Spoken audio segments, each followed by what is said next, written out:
नमस्कार मित्रांनो, श्री मराठी स्टोरीमध्ये आपल्या सर्वांचं मनपूर्वक स्वागत आहे. न कळत जुळले प्रेम भाग 13 इन महादेव मेन्शन. लिव्हिंग एरियामध्ये न्यूजपेपर वाचत बसलेले सुबोधराव किचनकडे जात असलेल्या शीतलताईंना बघून आवाज देतात. सुबोधराव म्हणाले, शीतल, मला एक कप कॉफी मिळेल का? शीतलताई म्हणाली, हो, आणते, लगेच बनवू. शीतलताई कॉफी घेऊन लिव्हिंग एरियामध्ये बसलेल्या सुबोधराव यांच्याजवळ येतात. त्यांच्या हातात कॉफी देऊन त्यांच्या बाजूला बसून बोलू लागतात. शीतलताई म्हणाली, हो, आज तुम्ही दादांना कॉल करून विचारा तरी की ती दोघं कधी येणार आहेत. सुबोधराव म्हणाले, बरं झालं आठवण करून दिलीस, लगेच कॉल करतो दादाला. मग सुबोधराव विकासरावांना लगेच कॉल करतात. फोनवरील संभाषण. सुबोधराव म्हणाले, हॅलो दादा, सुबोध बोलतोय. विकासराव म्हणाले, हो सुबोध, बोल, काय म्हणतोस? सुबोधराव म्हणाले, दादा, अभिशी काही बोलणं झाले का इथे येण्याबाबत? विकासराव म्हणाले, नाही अरे, त्या दिवशी बोलणे झाले तेवढेच. काल तो आउट ऑफ टाऊन होता, आज पहाटेच आलाय. सो आता ब्रेकफास्ट करायला आला की बोलेल त्याच्याशी. सुबोधराव म्हणाले, ठीक आहे दादा, पण आज नक्की बोल आणि लवकर या, आम्ही वाट बघतोय. विकासराव म्हणाले, हो, आजच बोलेल आणि लवकर येऊ आम्ही. सुभद्राव म्हणाले, ठीक आहे, चल ठेवतो फोन. विकासराव म्हणाले, बाय. इकडे शीतलताई सुबोधराव यांना काय बोलले दादा म्हणून विचारतात. तर सुबोधराव त्यांना सांगतात की आज विकासराव अभिशी बोलणार आहे. त्यावर त्या एक सुस्कारा टाकून आपली कामे आवरायला निघून जातात आणि त्यानंतर सुबोधराव ही ऑफिसला चालले जातात. आणि आता इकडे दिल्लीला सोनार मेन्शनमध्ये याच वेळेला काय चालू आहे बघू. अभि बेडरूममधून खाली येत डायनिंग एरियाकडे जाताना सोनी आंटीला आवाज देतो. अभि म्हणाला, aunty, give me breakfast immediately. I have an important meeting today. Aunty म्हणाली, लाती हूँ बाबा, तुम्हारे वास्ते आज हमने ये शुगर फ्री खीर बनाया है. आई नो बाबा, तुमको ये खीर बहुत पसंद है और ये आपका प्रोटीन शेक. मैंने फ्रूट सैलड भी बना के रख दिया है, तो आप जो चाहे वो खाओ आज. आंटी डायनिंग टेबलवर सर्व डिशेस अरेंज करत बोलतात. अभि म्हणाला, आंटी, डैड से कहो वो जो चाहते हैं वो मैं नहीं कर सकता, और ये जो शुगर फ्री खीर बनाए है ना, वो उनको ही खिला देना. एक तिरपा कटाक्ष विकासरावांवर टाकत बोलतो. तेवढ्यात लिव्हिंग एरियामध्ये याची वाट बघत असलेले विकासराव डायनिंग एरियाकडे येत बोलतात. विकासराव म्हणाले, अभि, प्लीज ट्राय टू अंडरस्टँड. तिथे गरज आहे तुझी, आणि आता तर आदित्यची एंगेजमेंट पण आहे, आपल्याला जावे लागेल अभि, प्लीज. अभि म्हणाला, सी डॅड, मी तुम्हाला आधीही सांगितले होते की मला आता तिथे येण्यात कसलाच इंटरेस्ट नाही. सो हा विषय इथे स्टॉप करा. आणि राहिला प्रश्न आदित्य आणि रियाचा, तर मी त्यांना सांगेन काय ते.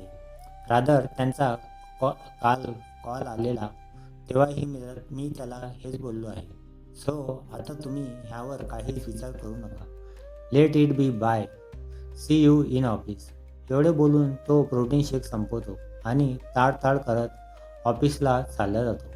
विकासराव त्याच्या पाठमोऱ्या आकृतीकडे बघत विचार करत असतात. स्थळ महादेव मेन्शन. सायंकाळी बाहेरची सर्व कामे उरकून आदित्य आणि अजित घरी आले. आराध्या पण तिची डान्स प्रॅक्टिस संपवून नुकतीच घरी आली होती आणि फ्रेश होऊन किचनमध्ये सर्वांसाठी कॉफी बनवत होती. सुबोधराव यांना येण्यास उशीर होणार असल्या कारणाने त्यांनी फोन करून शीतलताईंना त्याबाबत सांगितले असते.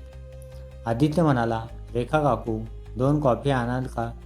रेखाताई म्हणाली, आदित्य दादा, आराध्याताई ऑलरेडी किचनमध्ये कॉफी करतीया. अजित म्हणाला, वाव यार, आराध्याच्या हातची कॉफी, आज तर स्वर्गसुख लाभणार. तेवढ्यात आराध्या लिव्हिंग एरियामध्ये येत बोलते, मला माहीत होते की 2 माकडांना आज कामामधून मुळीच वेळ मिळालेला दिसत नाही, म्हणूनच ही तुमची सेवा. आदित्य म्हणाला, हो यार, आज खूपच काम होते ऑफिसमध्ये, आणि नंतर याच्यासोबत एंगेजमेंटसाठीच्या अरेंजमेंट्स बघण्यात वेळ गेला. हे, बट तुला कसं कळलं की आज खूप कामं होती म्हणून? आराध्या म्हणाली, म्हणजे काय, माझ्यासमोर बसलेली ही 2 माकडं दिवसातून मला 5-6 वेळेला कॉल करतात आणि आज एक पण कॉल नाही. म्हणूनच वाटले की तुम्ही नक्की बिझी असणार आणि थकलेले पण खूप दिसताय दोघेही. सो घ्या ही गरमागरम कॉफी विथ युअर फेवरेट इलायची. अजित म्हणाला, तूच ग तूच. नाहीतर याच्या ड्रॅक्युलाकडे गेलेलो तर तिने फक्त पाणी दिले. आंटी घरी नव्हत्या ना आणि तिचं कुकिंग म्हणजे माशाअल्लाह.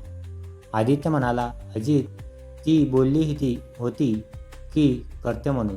तूच नाही म्हणालास तिला. अजित म्हणाला, नको रे बाबा, अजून लग्न बाकी आहे माझं. निदान तुझी एंगेजमेंट तरी सुखाने बघू देत. आराध्या म्हणाली, पण सिरियसली रियाला म्हणावं ॲटलिस्ट चहा कॉफी तरी बनवायला शिक.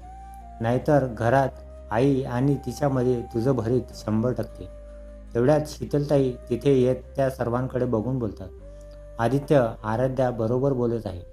रियाला काही आले नाही तरी चालेल, पण चहा कॉफी मस्ट आहे. कारण मी आधीच ठरवलंय की सून आल्यावर सकाळचा नि सायंकाळचा चहा असो वा कॉफी तिनेच बनवायचे आहे. हवं तर मी बोलतो रियाशी. आदित्य म्हणाला, आई शिकेन ती नक्की. अजित म्हणाला, हो आंटी, पुढच्या जन्मात नक्की शिकेन. तोच. सर्वजण हसायला लागतात आणि आदित्य फक्त अजितकडे रागाने बघत राहतो. शीतलताई म्हणाली, आदित्य तुझ्याकडे गेस्टची लिस्ट दिलेली आहे ना बाबांनी. सो तुम्ही ती लिस्ट बघून प्रत्येकाला फोनवरून सरसकट आमंत्रण देऊन टाका. आणि आजकाल तुमचे ते सोशल मीडिया आहेच, त्यावरही आमंत्रण पत्रिका पोस्ट करून द्या. आराध्या विजयरावांना कॉल केला होता तुझ्या बाबांनी. फक्त आता तुझे मामा राहिलेत. आदित्य आराध्याच्या मामांना कॉल कर बघू पहिले. मी बोलते त्यांच्यासोबत. आदित्य म्हणाला, ठीक आहे आई. आदित्य आराध्याच्या मामाला कॉल करतो. फोनवरील संभाषण. आदित्य म्हणाला, हॅलो मामा, मी आदित्य बोलते. सुभाषराव म्हणाले, हा आदित्य बेटा बोल, काय चाललंय? सर्व खुशाल आहात ना? आणि आम्हाला कळलं हो तुझा साखरपुडा ठरला ते. आदित्य म्हणाला, हो मामा, त्यासाठीच आमंत्रण देण्याकरता कॉल केला होता. आईला बोलायचं आहे तुमच्याशी. शीतलताईकडे फोन देतो. शीतलताई म्हणाली, हा सुभाष दादा, साखरपुड्याला नक्की यायचे. अहो असं कसं जमणार नाही? नाही मला काही कारण नको आहे. अहो कुणी एकजण तरी या. तेवढ्यात आराध्या अजितकडे बघते आणि मग शीतलताईंना सांगते. आराध्या म्हणाली, आई अगं पायल तर येऊ शकते ना? असंही सुट्टी आहे आता तिला. शीतलताई म्हणाली, हो सुभाष दादा, पायलला पाठवलं तर बरे होईल. तेवढ्यात सुभाषराव पायलला जाण्याबाबत विचारतात, तर तीही होकारार्थी उत्तर देते. सुभाषराव म्हणाले, ठीक आहे, येईल ती ताईसोबत. शीतलताई ठीक आहे म्हणून कॉल कट करतात. इकडे पायल येणार म्हणून एक व्यक्ती खूप खुश असतो आणि हेच आपल्या सुपर गर्ल बरोबर हेरते आणि सर्वांना सांगून टेरेसवर आपल्या डान्स प्रॅक्टिससाठी चालल्या जाते. आदित्य म्हणाला, आई जवळपास सर्वच लोकांना आमंत्रण देऊन झाले आहे. आता फक्त एक इम्पॉर्टंट पर्सन आहे, त्याला तू बोलवायचा आहेस आणि तेही काही करून. शीतलताई म्हणाली, हो येईल तो, आणि तो येण्यासाठी मी वाटेल ते करायला तयार आहे. आदित्य म्हणाला, मग उद्याच आपला प्लॅन वर्कआउट करायला लागेल असं वाटतंय. शीतलताई म्हणाली, का, काय झाले? आदित्य दुपारी अभिबरोबर जे बोलणं झाले ते सविस्तर आईला सांगतो. शीतलताई म्हणाली, ठीक आहे, आता हे धाडस मला करावंच लागेल. दुसऱ्या दिवशी आदित्य सकाळी अभिला कॉल करतो. फोनवरील संभाषण. आदित्य म्हणाला, हॅलो भाई, कुठे आहेस तू? अभि म्हणाला, बोल आधी, ऐकतोय मी. आणि कुठे असणार? ऑफिसमध्ये. आदित्य म्हणाला, अगदी हळव्या आणि रडक्या आवाजात, भाई आईची तब्येत खूप बिघडली आहे.